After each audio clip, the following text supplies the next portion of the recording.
Imagine growing up believing you're just another dragon, only to discover you're the only one of your kind.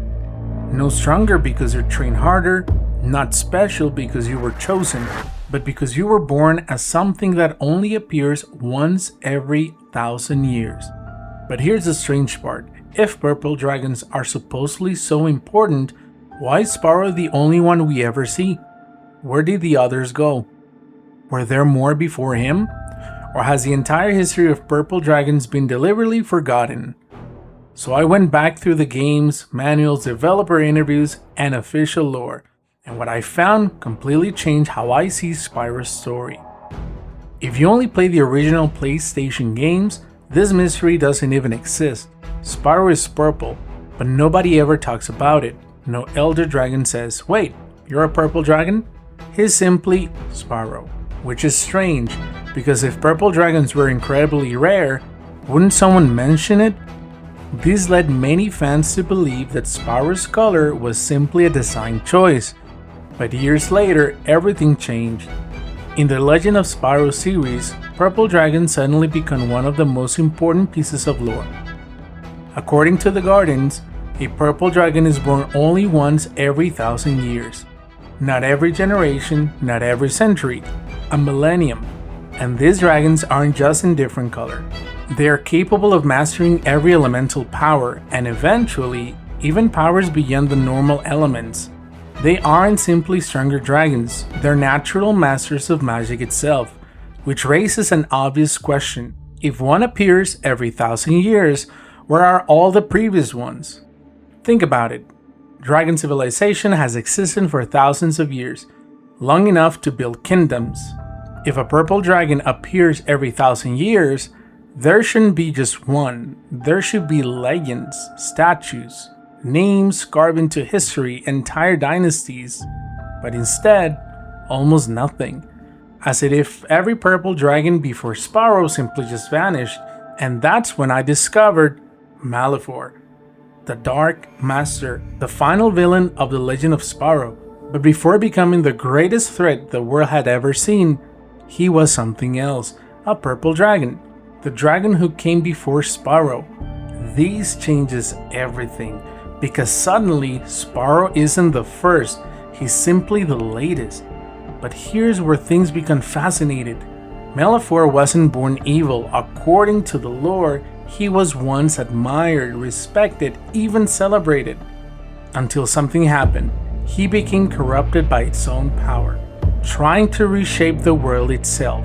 Eventually, the Guardians had no choice but to imprison him forever, and that's where the biggest mystery begins. Imagine you're the Dragon Elders. The last purple dragon nearly destroys existence. Would you proudly teach future generations about him? Or would you erase his story completely? This could explain something that's always felt odd. Almost nobody tells Spyro what he really is. Instead, everyone gives him tiny pieces of information, just enough to keep him moving, almost as if they're afraid of what he might become. And honestly, can you blame them? The last purple dragon became the greatest monster in history. Maybe they feared history repeating itself. Most fans think purple dragons are powerful because they can control every element, but I don't think that's actually their greatest gift. Throughout the trilogy, Spyro constantly adapts to powers that shouldn't be possible. He doesn't simply learn magic, he understands it, almost as if magic itself responds to him. It's less like learning and more like remembering, which suggests something much bigger. Purple dragons may not just control magic, they may actually be connected to the source of it. Here's where everything comes together.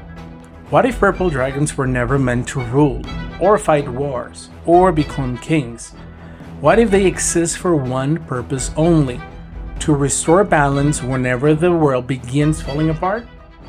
That would explain why one appears only every 1,000 years. Not because dragons are rare, but because they're only needed during extraordinary times.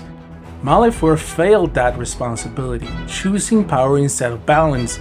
Spyro faced that exact same temptation, but made the opposite choice. The prophecy was never really about defeating evil.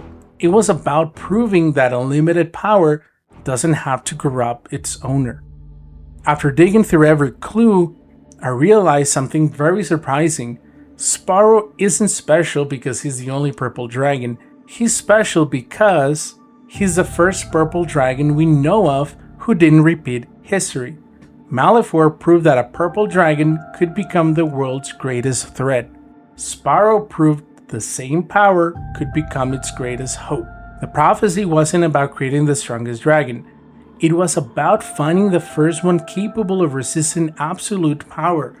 And maybe that's why we only ever hear about 2 purple dragons. Because history doesn't remember every purple dragon, it only remembers the ones whose choices changed the world forever. But that's just one interpretation of the evidence. So now I want to hear what you think. Were there countless forgotten purple dragons before Spyro? Or were Spyro and Malefor truly the only ones who ever exist? Let me know your theory in the comments, because in the world of Spyro, sometimes the biggest mysteries are the ones hidden between the lines.